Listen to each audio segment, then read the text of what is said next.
Hablar también que es el ser un ingeniero, es un profesional que aplica el conocimiento que uno adquiere de las ciencias matemáticas y naturales durante el cursado de la carrera y también durante su vida profesional.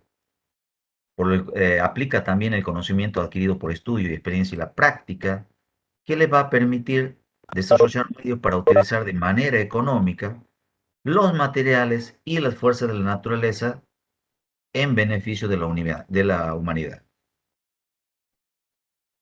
¿Qué hace el ingeniero? Generalmente crea, normalmente todas las obras se la designan como una obra de arte, por eso dice que crea, al definir una obra de arte, crea lo que nunca ha sido. Una vez, una época, un profesor me solía decir o solía decirnos a las clases que un ingeniero es una persona que hace por un peso lo que otro hace por dos.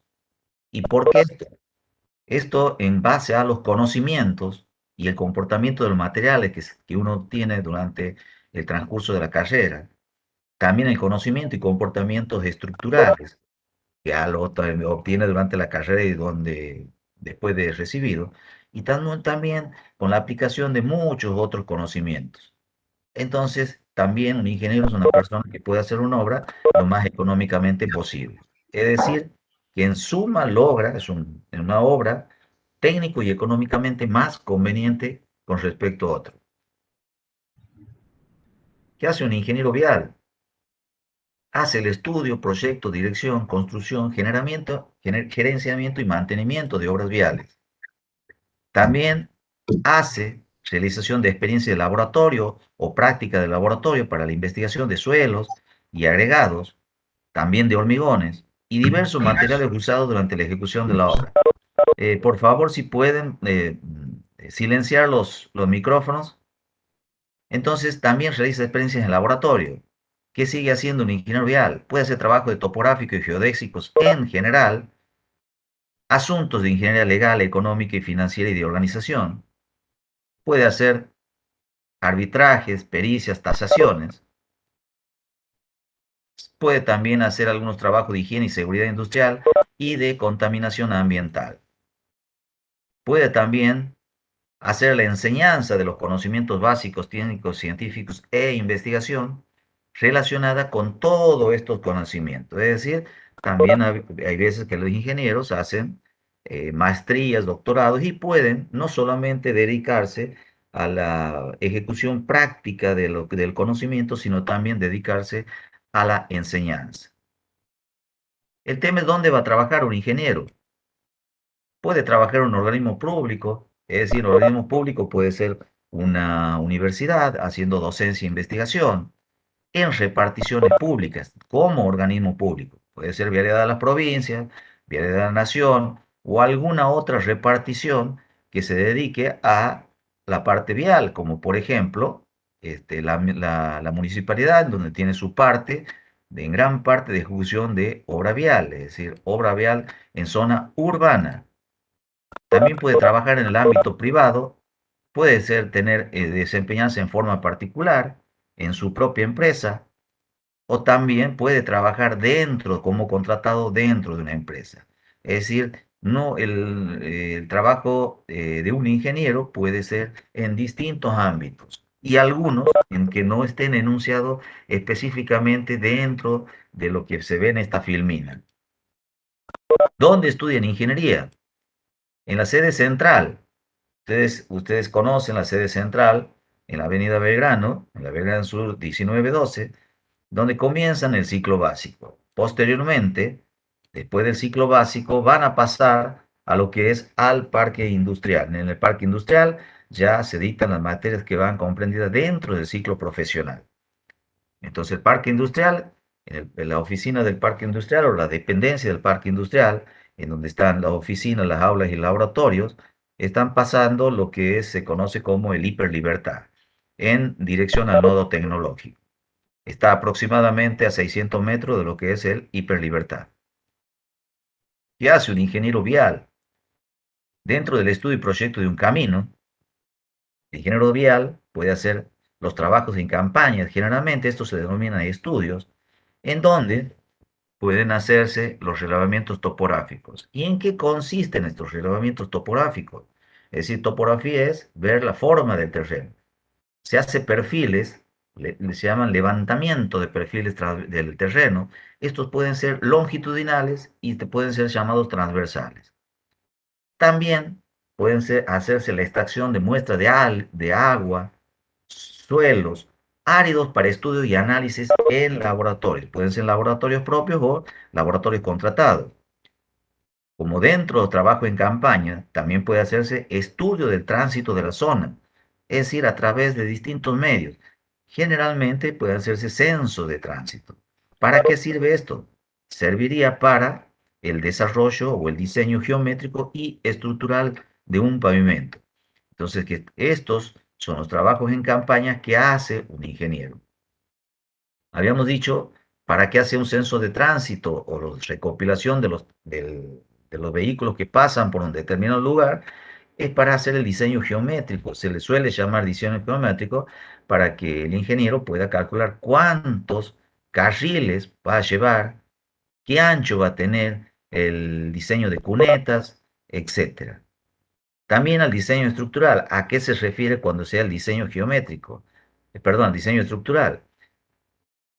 Va a referirse a lo que es al espesor de las capas resistentes que va a tener para soportar a las cargas de tránsito que uno ha determinado mediante los censos. Es decir, cuál es la capa de rodamiento, cuáles son las capas de apoyo que vamos a llamar, ustedes van a ver en el transcurso del dictado de las asignaturas, que se llaman bases, subbases, etcétera, y subrasante a lo que es el suelo del lugar. Entonces, un ejemplo de un perfil longitudinal es la forma del terreno, cuáles son los niveles del terreno que vamos teniendo a lo largo del trayecto de la obra vial, en donde se anotan distancias y niveles del terreno, es decir, cuáles son las distancias entre distintos puntos y cuáles son los niveles del terreno. Entonces, eso es un relevamiento topográfico que se toma en campaña mediante libreta, se anota y luego se lo hace los cálculos y los dibujos posteriormente mediante una que aquí está hecho. Antes se lo hacía manualmente y ahora generalmente se usan programas de dibujo, de este tipo de dibujo, especializados en el trazado de los perfiles longitudinales.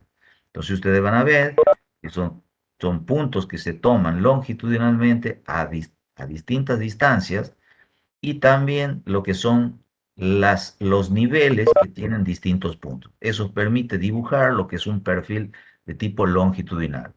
Y transversalmente esto se puede poner como ejemplo, este es lo que llaman perfil transversal, que es transversal al eje del camino. El eje del camino sería este.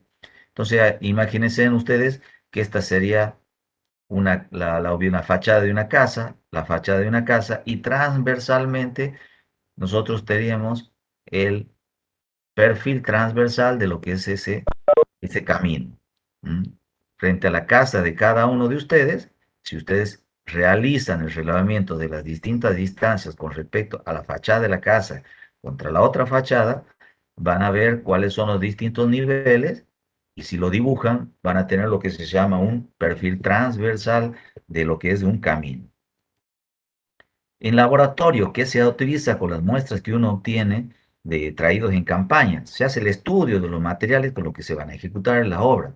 Un estudio de materiales no solamente de lo que es el suelo, estudio de materiales del suelo, sino también habíamos dicho de áridos, es decir, distintos agregados, y también el comportamiento del suelo sometidos a distintas condiciones de ensayo de laboratorio.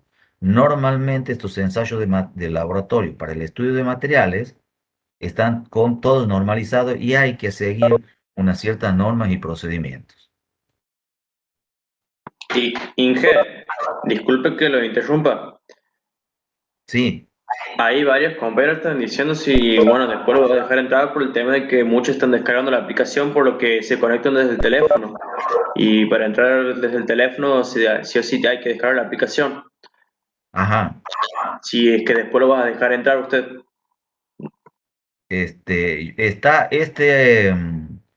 Este permite entrar sin que le dé autorización, es sin restricción.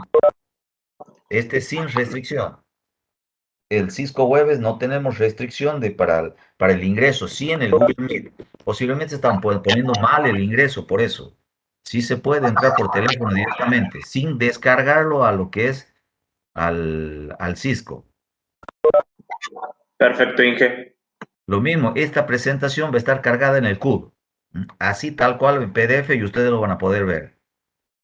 También, ¿qué hace el ingeniero vial? Por ejemplo, el proyecto de un camino. ¿En qué consiste ahora hacer el proyecto? Es decir, por una parte tenemos los estudios de todo eso que hemos hablado anteriormente, luego un resumen llega a la oficina, al escritorio, en donde se empiezan a hacer los análisis de todo para empezar lo que es un proyecto de un camino. ¿Qué se hace? El análisis del levantamiento de sus perfiles del terreno, tanto longitudinales como transversales, que les mostraba recién.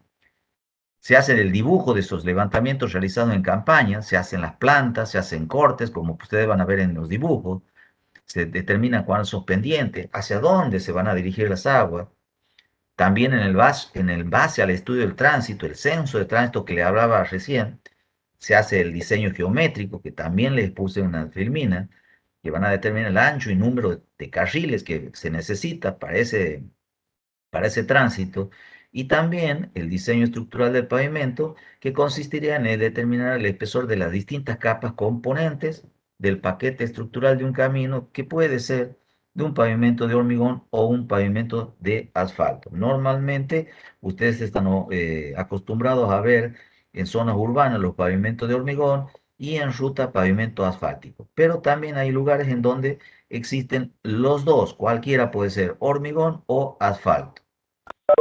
Por ejemplo, yo les hablo de los perfiles transversal de un proyecto. Este es un ejemplo que pongo que después lo vamos a desarrollar la parte constructiva más. Dentro de la ingeniería vial, al ejecutar un puente, este sería un puente en donde tiene que pasar sobre una especie de un río, y ustedes van a ver que tiene como 50 metros de ancho y como 10 metros de profundidad.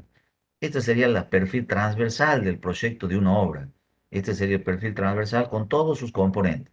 Entonces, este es uno de los dibujos que se hacen en, en, en gabinete, que le llamo yo, en la oficina, y también, y también, si este es el perfil del proyecto, la planta, es decir, cómo se lo ve de arriba el proyecto, se dibuja. Es decir, se dibuja el proyecto hecho en planta, en corte y distintos cortes de lo que uno proyecta.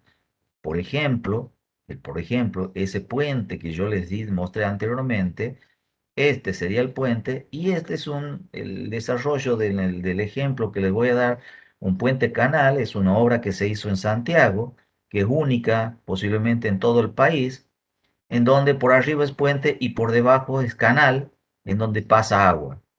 Entonces, pero ese proyecto tiene distintos componentes, es decir, hay que proyectar no solamente la parte del puente, sino lo que sería las vigas, en donde va a ser las vigas cabezales de las pilas del puente, y cada uno de estas vigas cabezales van a ir sobre pilas, y estas pilas van a descargar su carga de todo el paquete estructural a una viga cabezal y después una fundación que van a tener esto que son pilotes.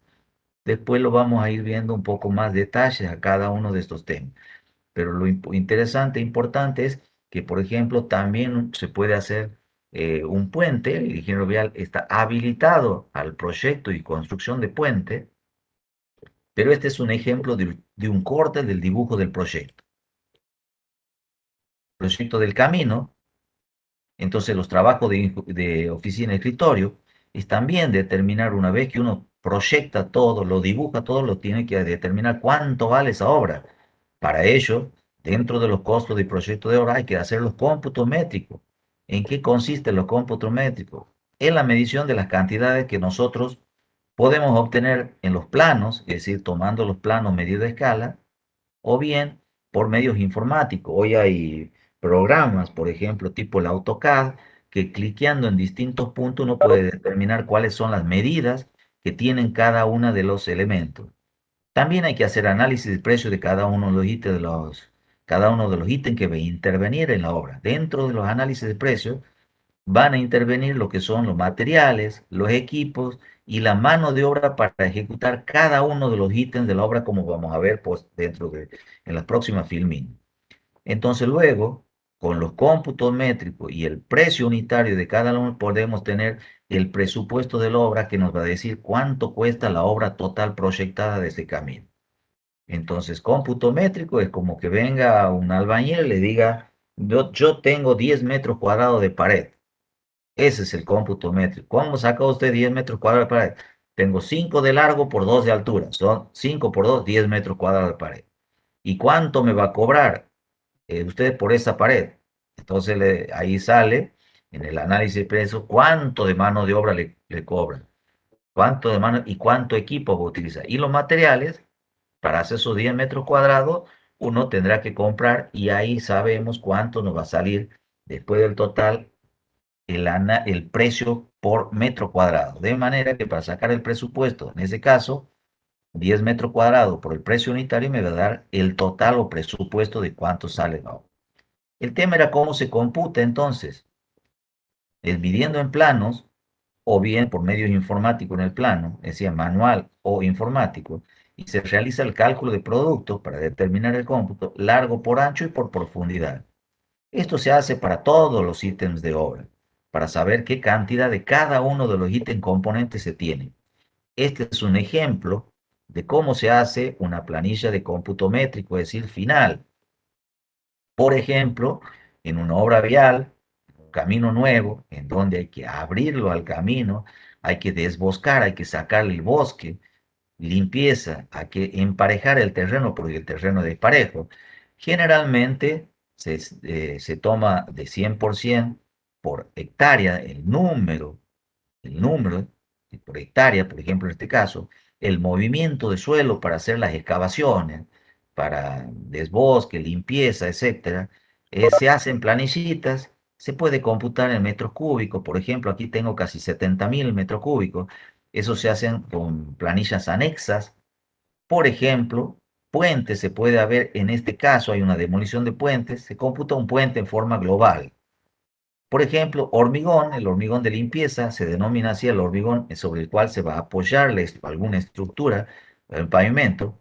Por ejemplo, en este caso tiene el largo, 1680 metros, por el ancho, 7,15 metros, por la profundidad, ese hormigón de limpieza son 10 centímetros, con lo cual, multiplicando esos tres términos, yo tengo la cantidad total en la unidad especificada para ese ítem. Por ejemplo, conductos, construcción de conducto de hormigón, tiene las distintas longitudes, todos los metros cúbicos, de manera que se saque en forma individual cada uno de los componentes de un ítem y luego se suma, ¿ah? De manera que se tiene después unas cantidades totales. Estas son las cantidades totales que nosotros vamos a necesitar después para que, aplicado el precio unitario, lleguemos al presupuesto como vamos a ver a continuación. Entonces, ustedes tienen que saber que generalmente el cómputo se hace viendo la longitud, el ancho y cuál es la profundidad o el espesor que va a tener.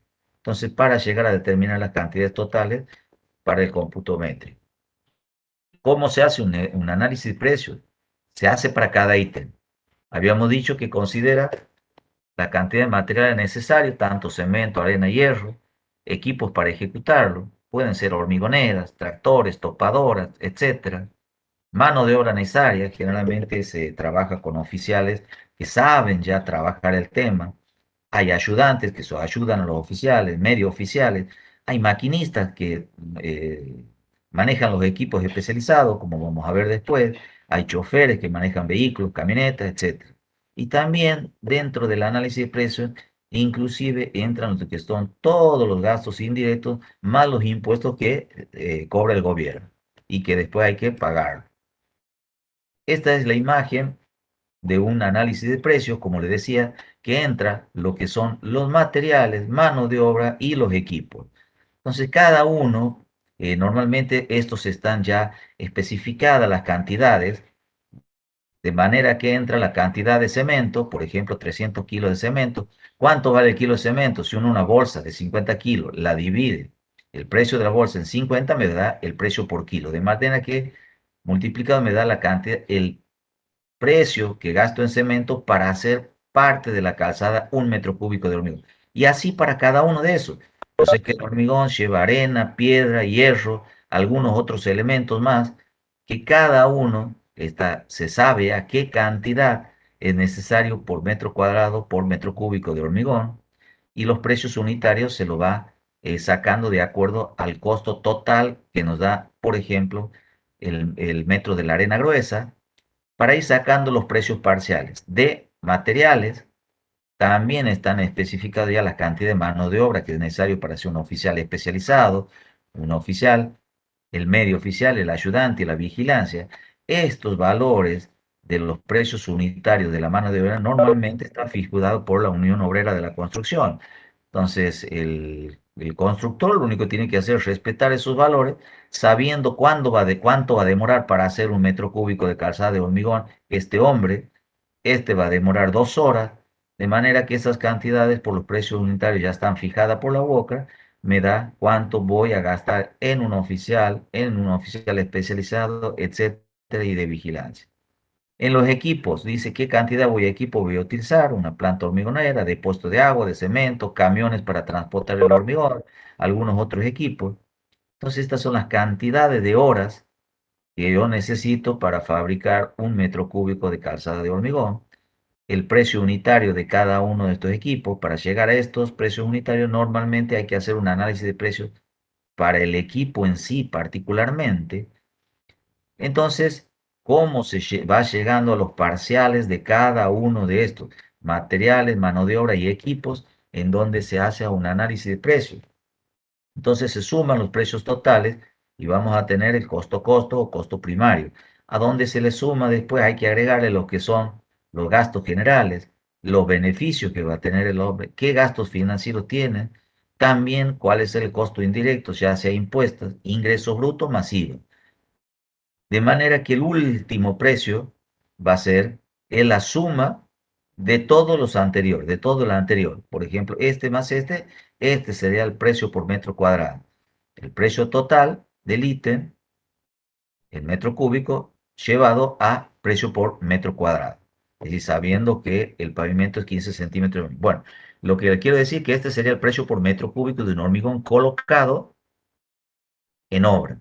Digamos que es el formato del análisis de precios. ¿Cuál es el formato del análisis de precios?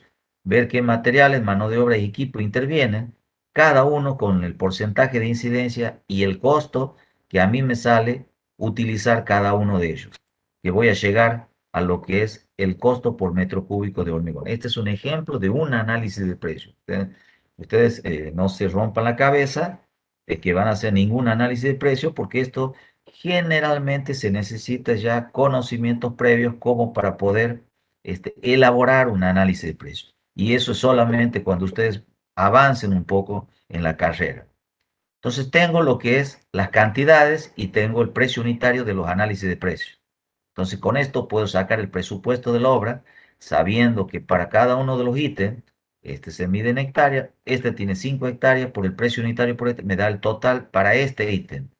Se hace para cada uno de los ítems. Tengo 33.000 metros cúbicos 33.500 metros cúbicos de movimiento suelo a 47 precios con 26 que saqué del análisis de precios, me da el total en la obra a gastar para hacer ese movimiento suelo. En demoler puentes, en hacer hormigón de limpieza, la cantidad que voy a gastar en el acero que voy a colocar en la ejecución de la obra, y así después se suma el total de cada uno de los ítems para obtener lo que es el presupuesto total de la obra. Entonces, este presupuesto total de la obra es el que nos dice cuánto cuesta la obra, y eso es lo que tiene que hacerlo el ingeniero. Por supuesto, no lo hace solo, sino también con un equipo de gente alrededor de él. Estamos siempre dentro de lo que es un proyecto de un camino, y dentro de los trabajos de oficina y escritorio también hay que hacer documentaciones, como ser los pliegos de obra. Estos pliegos de obra tienen varios nombres y distintas funciones, como por ejemplo el pliego de especificaciones técnicas, en donde este establece cómo se quiere y o se debe hacer cada uno de sus trabajos. Por ejemplo, cómo lo tengo que hacer el hormigón, qué condiciones tengo que hacerlo cumplir, etcétera. También viene lo que se llama el pliego de condiciones. El otro de especificaciones es cómo hacerla la obra. Y el pliego de condiciones va a establecer cuál es el régimen legal que va a regir para la obra. Es decir, entre el ente público, que es el que licita, por ejemplo, puede ser Vialidad de la Provincia, Vialidad de la Nación, y la empresa contratista que va a ejecutar la obra. Y también en el pliego de obra van a ir colocados lo que son los planos generales y de detalle que para que se ponga de acuerdo, para que sepa no solamente el ente contratante, sino la empresa, qué es y cómo se tiene que hacer la obra. Ese es el, que se rige- el, ri- el rige el régimen legal. Y hay en el pliego de especificaciones técnicas que dice que establece cómo se quiere y o se debe hacer cada uno de los trabajos. Hay un índice en que da los artículos de cada uno de los ítems que van a ir dentro de esas obras. Entonces ese índice y que después se van a ir desarrollando. Por ejemplo, yo le pongo solamente de uno, de desbosque, limpieza y emparejamiento del terreno, en donde se describe cómo van a ser ejecutados esos trabajos y también se van a medir y cómo se van a pagar el trabajo ejecutado dentro de este ítem. Por supuesto, este otro ítem lleva otra especificación técnica en donde se dice cómo se van a ejecutar y cómo se va a pagar. También cómo se van a ejecutar los hormigones, los distintos hormigones que van a haber dentro de la obra y cómo se van a pagar. Cómo se va a demoler el puente y cómo se pagará. Cómo se mide el acero o cómo debe estar colocado y cómo se va a pagar el acero que va a ser colocado dentro de la obra. Entonces, así existen lo que es el pliego de especificaciones técnicas. Repito, cuál es la descripción de los trabajos, cómo se van a hacer los trabajos y cómo se van a medir y cómo se van a pagar cuando estén terminados esos trabajos. Yo les puse solamente un ítem. En los pliegos que eran de especificaciones técnicas pueden tener muchas hojas, 70 hojas, 100 hojas, de acuerdo a la cantidad de ítem que puede haber dentro de una obra. Está el pliego de bases y condiciones generales para la ejecución de la obra, que establecía, como les decía, el régimen legal que va a regir para la obra entre los dos actuantes, es decir, el ente público, que es el licitante, y el contratista de la obra. Esto va a regir, este régimen legal, para antes, durante y después de la licitación y en la adjudicación de la obra. ¿Qué contiene este pliego? Algunos aspectos generales, como ser llamado a la licitación, qué características va a tener la licitación, cómo se van a precalificar los oferentes. Si alguno tiene duda, puede pedir aclaraciones y puede evacuar consultas. Si por ahí se encuentra un error en la documentación, cómo se puede hacer enmienda, cuáles son los documentos en su licitación y cuál es el orden de prelaciones y cuál va a tener mayor importancia que otro, qué plazo de obra va a tener, qué plazo de ejecución y mantenimiento de oferta que tiene que hacer el contratista cuando mantiene la obra, en cuál va a ser la garantía que él va a poner. Se establece cuál es el sistema de emisión y pago de obra ejecutada. También existen, por ejemplo, cuál es el oferente o empresa que puede ser elegible, porque tiene que tener capacidad civil, técnica y financiera, porque no cualquiera puede ser contratista de una obra. Es mucho dinero, entonces tiene que tener espalda para construir una obra. También hay renglones que se llaman de ofertas, forma de cómo tiene que presentar la oferta, documentación que tiene que integrarla, cuál es el idioma, normalmente no se acepta en otro idioma más que en el español, la cotización y forma de pago es en pesos argentinos, no en dólares. También piden antecedentes técnicos para calificar ese oferente, los antecedentes económicos y financieros, es decir, no vaya a ser que gane la obra una empresa que esté ya quebrada. ¿Cuáles son los equipos con que disponen? ¿Qué antecedentes tienen para hacerle ese tipo de obra? Conocimiento que implica la presentación de ofertas. ¿Cuál es el plan de trabajo que él propone y plan de inversiones? Garantías de oferta. ¿Cuánto es el plazo que va a mantener la oferta? También una vez que está hecho, figura en el pliego ese de pliegos y condiciones generales, cuándo se va a hacer la apertura de la oferta. Normalmente se especifica que las ofertas pueden tener dos sobres, el sobre uno y sobre dos. En el sobre uno normalmente vienen los antecedentes y capacidad técnica financiera de la empresa, como veíamos anteriormente. Y en el sobre dos viene ya directamente la oferta, es decir, cuánto cobraría él. se hace el análisis de los dos sobres en forma separada. Normalmente, si el no cumplimiento del sobre uno, se puede hacer el rechazo de la propuesta de la empresa y no se le abre el sobre 2. Si pasa el sobre uno, se puede hacer la apertura del sobre 2 donde está la oferta económica.